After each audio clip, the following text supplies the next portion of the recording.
Bueno, hoy es martes y como cada martes nos está acompañando la nutricionista Camila Genovese. ¿Cómo te va, Cami? ¿Cómo Buenos andás, días. Lidia? Buen día, ¿todo Mm. bien? Acá estamos. Bueno, hoy te tenemos allí algunas dudas. ¿Por qué? Porque sabemos que la carne aporta mucho calcio, muchas vitaminas que a veces no lo encontramos en otros nutrientes, particularmente la carne picada, ¿sí? Que le damos un montón de utilidad, pero tenemos la curiosidad también, teniendo en cuenta que muchas veces lo recalcaste vos, sobre algunas bacterias que pueden producir enfermedades si no se siguen las reglamentaciones correspondientes, Totalmente. tanto en la carnicería como en el momento de manipular este producto. Por eso estuvimos, te cuento, charlando con un carnicero Bien. para ver cómo es todo el procedimiento en el momento de moler la carne, porque dice que se dice así, picar, dice que se pica con el cuchillo, cuando se usa la Moler, claro. máquina es moler la carne, cosa que no sabíamos y aprendimos en esto también.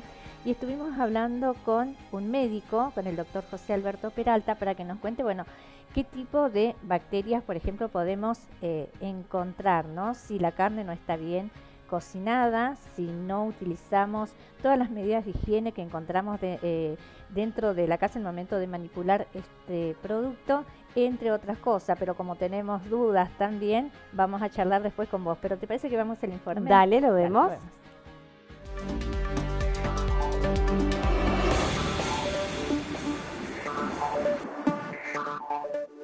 La carne picada es uno de los productos que más usamos en nuestra gastronomía para elaborar un sinfín de recetas. Es muy común comprar carne molida envasada, pero por seguridad alimenticia es importante comprar viendo la pieza que el carnicero elige para picar y el proceso que sigue para darnos el producto. Bueno, el procedimiento de carne es seleccionar la carne, elaborarla, ¿no es cierto? Y por ahí al pedido del público es lo que uno le vende.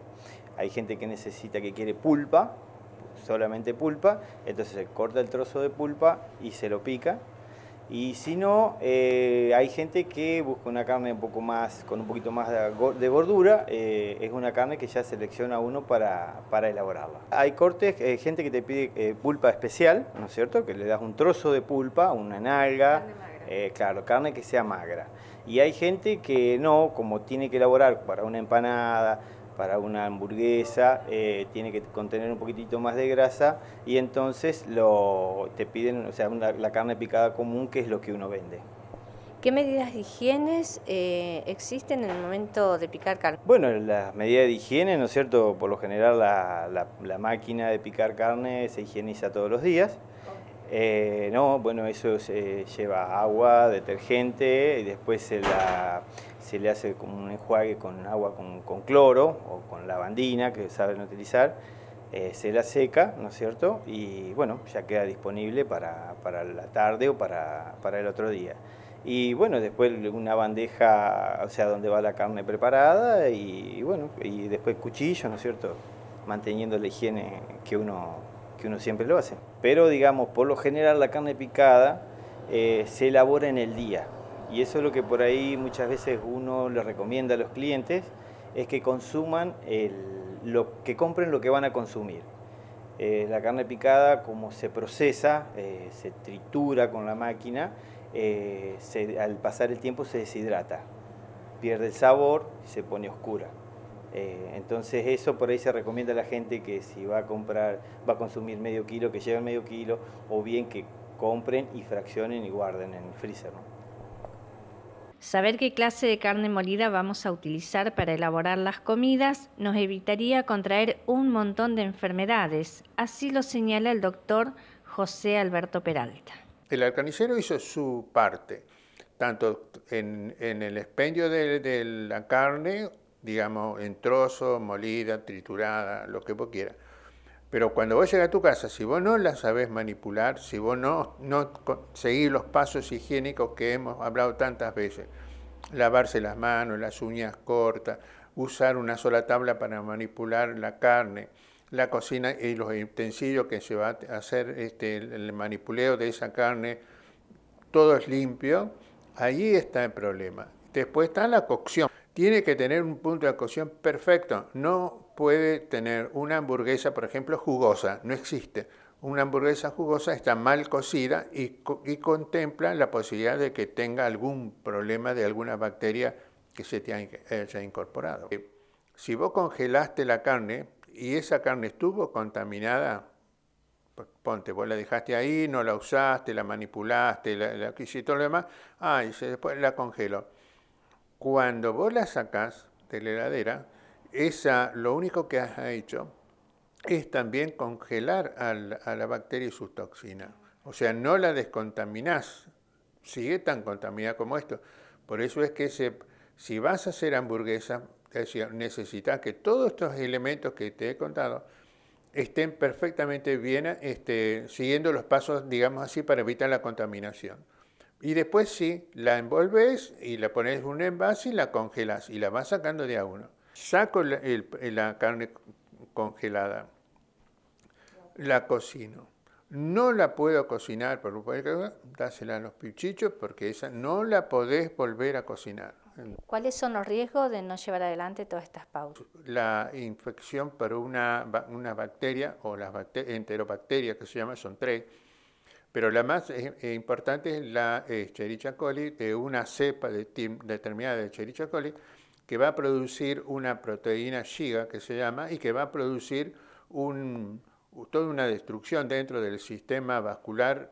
Me interesa de que se va a producir una hemólisis, va a impactar sobre el riñón y va a producir una insuficiencia renal aguda, en la cual se llama síndrome urémico hemolítico, que es muy común, sobre todo en niños, que son grandes comedores de hamburguesa, desde, digamos, los chicos, o si no, los ancianos.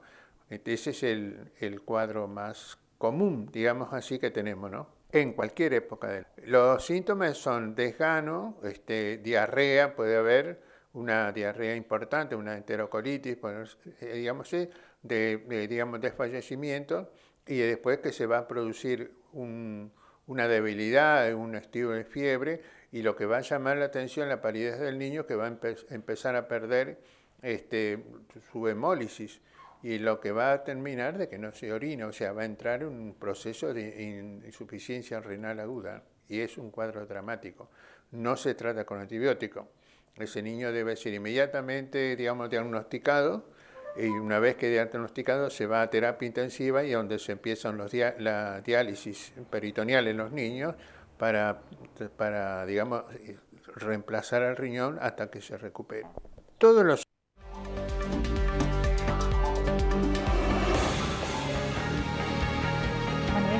tanto con atención al carnicero, quien contaba cómo es todo el procedimiento, las medidas de higiene que tiene Camila, que por ahí también la podemos trasladar a la casa. Sí, súper importante el informe, te felicito, sí. Muy linda la propuesta. Además sirve para concientizar, porque bueno, la carne molida es uno de los cortes de carne que más se seleccionan por el costo que tiene, justamente, porque por ahí tiene un costo mucho más bajo que otros tipos de corte de carne. Exactamente. Entonces por ahí cuando uno va a hacer una compra, prefiere ese tipo de corte cuando, por ejemplo, son muchos en la familia, además porque existen miles de preparaciones en las cuales se puede hacer con carne molida. El tema, Lidia, es que, bueno, este informe tiene muchos disparadores. Sí. El primero es lo que hablaba el carnicero respecto a la higiene. Él tiene mucha razón cuando habla de que hay que higienizar las máquinas con las cuales se hace el procedimiento de la carne molida, porque no es picada, es carne molida porque justamente se muele en la máquina. Hay que tener en cuenta que eso tiene que tener una higiene, casi decirte, cada vez que se muele la carne, con agua, con detergente, con agua y luego con un agua con cloro, porque recordemos también que si nosotros mezclamos el agua con cloro, con detergente, puede producir algún daño a la salud de la persona que lo esté manipulando. Entonces, por eso no es bueno la mezcla de estos productos, ¿sí? Importante esto para tener en Uno cuenta, por ahí en el afán de decir, bueno, limpio, porque a veces me ha pasado que personas me dicen, no, bueno, yo para limpiar y hacerlo mucho mejor, mezclo el agua clorada con detergente. No, eso es un error. O sea que hay que tenerlo en cuenta para la higiene de todas las cosas que tenemos, ya sea o en una carnicería o en casa.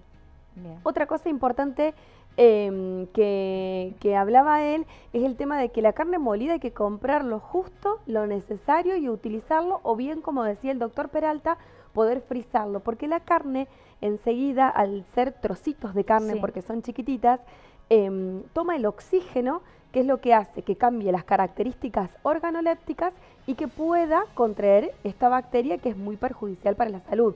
viste que la carne empieza como a deshidratarse y a tener un color, pasa de ser roja a color marrón. Bueno, eso sería lo que empieza a consumir el oxígeno, el mismo oxígeno que tenemos en el ambiente, y ser perjudicial para la salud. En este caso, Lidia, los más vulnerables es lo que hablamos siempre, los niños menores de 5 años y las personas que están embarazadas, las mujeres embarazadas y los adultos mayores, porque están siempre mucho más predispuestos a este tipo de enfermedades. En la Argentina tenemos el ranking más alto de lo que es síndrome urémico hemolítico. Por eso se están haciendo muchas campañas de concientización, más que nada de que es un hashtag que dice no pasa hasta que pasa, porque vos escuchás un montón de mamás que te dicen no, pero yo la cocino bien. Sí. Bueno, pero no tiene que ver solo con la cocción, tiene que ver ya desde que se hace el deposte, desde que se hace la molida de esta carne, desde que se manipula, tiene que ver con todo. Entonces, si hay evidencia científica en la cual sabemos que en Argentina el síndrome urémico hemolítico se da por carnes mal cocidas o por un mal higiene, tenemos que tomar en cuenta y no seguir utilizándolo. Yo te digo que lo más seguro sería que niños menores de 5 años no lo consuman y los adultos mayores con precaución. Recién hablábamos cómo sabemos que, por ejemplo, un corte de carne, por ejemplo, una hamburguesa o una albóndiga está cocido en el centro. ¿Cuál es el punto de cocción? ¿Cuál es el punto de cocción? El punto de cocción, Lidia, es cuando una carne está totalmente completa. ¿Viste que a veces te dicen de lo largo jugoso o medio rojito? No, o sea, eso está crudo y hay que saberlo.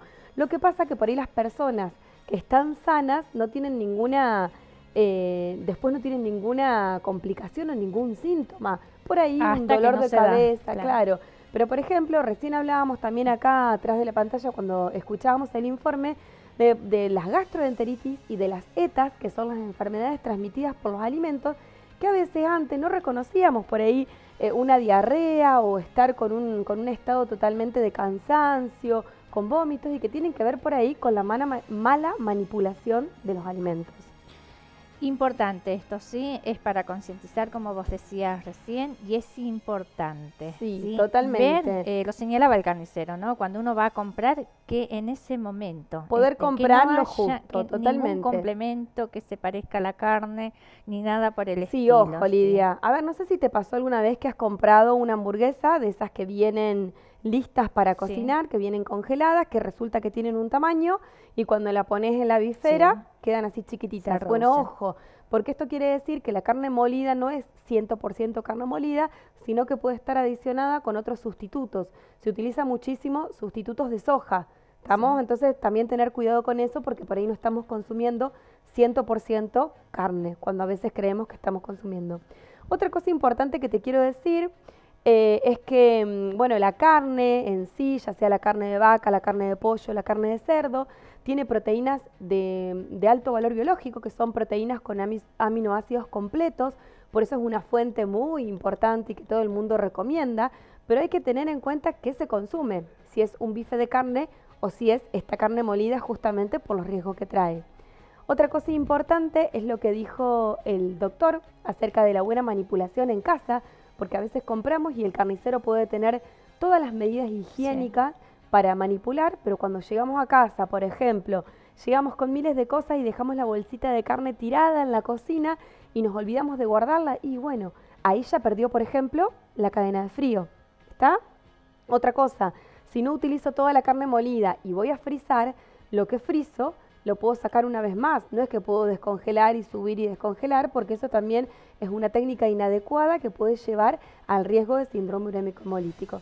Y además aclararte que el síndrome urémico hemolítico también se puede dar por una mala higiene en verduras, en frutas y por consumir embutidos que no estén aptos para la vida humana, ¿tá? O sea que se hace hincapié en la carne molida porque es estadísticamente lo que más da esta enfermedad. Claro, aproxima esta enfermedad. Pero también saber que hay que tener buenas prácticas de manufactura con los otros alimentos. Bien, y la higiene, que Totalmente. Es lo principal. Lo principal. ¿Sí? Como siempre, muy interesante el tema y vemos la próxima semana. Dale, felicitaciones a ustedes por el informe, me encantó, y esto es una forma también de concientizar al público. Así que gracias a ustedes. Gracias.